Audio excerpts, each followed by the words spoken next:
It's not too far into Silent Hill F that we discover something rather interesting, and, depending on your point of view, perhaps horrifying. Hinako, it seems, is getting married to this dude in the fox mask who just appeared out of nowhere. He seems rather kind and gentle, but this whole situation in the Dark Shrine doesn't sit right. And after Hinako is made to go through numerous trials, including killing her friends and a rather significant amount of body horror, well, it only seems natural to question what in the seven hells is going on here. Why is Hinako willing to go through all this when she doesn't exactly seem super excited about the prospect of marriage to begin with? Of course, through repeated playthroughs we uncover more of the story, and come to understand the reasoning behind the horrifying events that take place in the Dark Shrine. We also learn more of what happened back in the real world that led to this rather, well, uncomfortable situation. This isn't just some guy in a fox mask trying to torture and then marry a high school girl. These are two young adults in their 20s who are about to take part in an arranged marriage, thanks to an application from his side. But there are numerous hints that not everything in the real world is as it seems either. It's not just the Dark Shrine where Fox Mask is working his sneaky fox magic, but also back in the real world as well. Did he put a love spell on Hinako before the events of the game even take place? It would appear that yes. Yes, indeed, he did. For a little background, we know that Kotoyuki and Hinako met as young children. He was only 9 when he was playing in the park and a fox attacked him. This fox cut his face pretty badly and there was blood everywhere. It was a young Hinako who showed up and helped him, while everyone else just stood around and watched. But unlike the others who were trying to attack the fox, she helped both it and Kotoyuki. Kotoyuki was instantly smitten, but not for the reasons you might think. It wasn't even him, really, but rather the fox that had just possessed him. His ancestor, a great fox spirit that was worshipped around town as part of the Inari faith. And this clan of foxes, the Tsuneki, were under a curse where the soon-to-be head of the family would, upon coming into contact with certain individuals possessing an incredibly rare blood mutation, feel an intense, overwhelming desire, an obsession, you might even call it, to marry them. The Tsuneki clan needed that divine, blessed blood to keep their clan strong and to help them keep the ancient water dragon at bay. So when Hinako, a girl possessing that blood, helped young Kotoyuki, well, that curse of his ancestors kicked in and it was the start of what would consume him for the next 15 years or so. To make a long story short, although an illegitimate child, Kotoyuki was summoned back to the Tsunekis after a mysterious illness, totally not caused by him or the fox spirit of his ancestor possessing him, wiped out most of the family, leaving only him able to succeed. He spent the next 15 odd years growing up, learning about the family, becoming a handsome, refined young man, and of course, obsessing about Hinako and thinking about how he could get her to marry him. While his ancestors tended to just kidnap and spirit away the women they wanted to marry, Kotoyuki insisted on doing it the old-fashioned way. He was possessed, yes, but he was, for the most part, still himself. And it would appear that he didn't wait too long to make his move. While still a teenager, Hinako's parents get a proposition that is incredibly hard to refuse. Kotoyuki asks for Hinako's hand in marriage.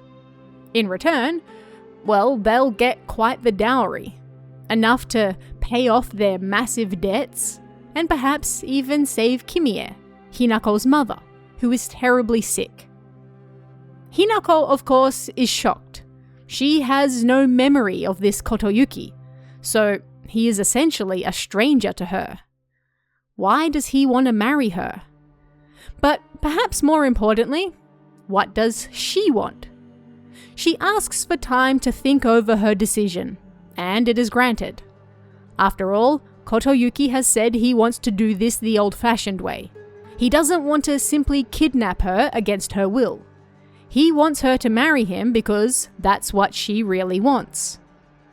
And so, the pair begin exchanging letters.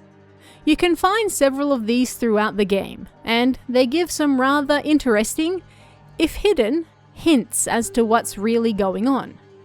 Because while Kotoyuki wants to do this the old-fashioned way, remember, he is still possessed by the fox spirit, and it would seem that not all of his actions are his own. In the fragrant letter, Kotoyuki speaks to Hinako of casting off her old shell, that the suffocating feeling she is experiencing is merely her growing up. He encourages her to keep moving forward and spread your wings and fly. But the most interesting thing to note about this letter isn't what's in it, but rather the description the game gives us of it. A letter that smells of sandalwood, and it's addressed to me? This isn't just a throwaway line. Like many things in the game, it has some hidden meaning to it, with the key point being the sandalwood. Why is that? In the research notes on Enmi Jugonroku, we're told something interesting about sandalwood in particular. According to multiple sources, powerful romantic spells that have been successfully cast are often accompanied by the scent of sandalwood. We can find another bundle of letters from Kotoyuki that also come with the description, "It smells of sandalwood." We also see numerous cutscenes throughout various playthroughs of Hinako in her room secretly reading or hiding these letters, as though they're some sort of dirty secret. She keeps them a secret even from her own mother. At some point, she sends Kotoyuki a reply with a pressed dandelion. There used to be nothing I hated more in the world than being forced to live as a proper girl. But when I think of you, I start to wonder if maybe, just maybe, there was a reason I was born a girl. I hope these feelings will reach you, like dandelion seeds carried in the wind. It would appear that the sandalwood is taking effect. Hinako, the girl who has spent her entire life getting righteously angry anytime she's treated as, well, a girl, finds herself succumbing to those same feelings now. It is perhaps no surprise that Kotoyuki, or rather his ancestor possessing him, takes to such measures. If he was willing to take out any Tsunekis with a succession claim so that Kotoyuki could be the heir, well, what's a little love spell between foxes? In the Ebisugaoka in Silence ending, the fox spirit even chides Kotoyuki, calling him an inexperienced failure and a fool. After all, Kotoyuki wanted to do things the old-fashioned way, by actually winning Hinako's heart through his actions towards her. But as we know, Hinako wasn't exactly in the best state of mind for all this, and so he failed.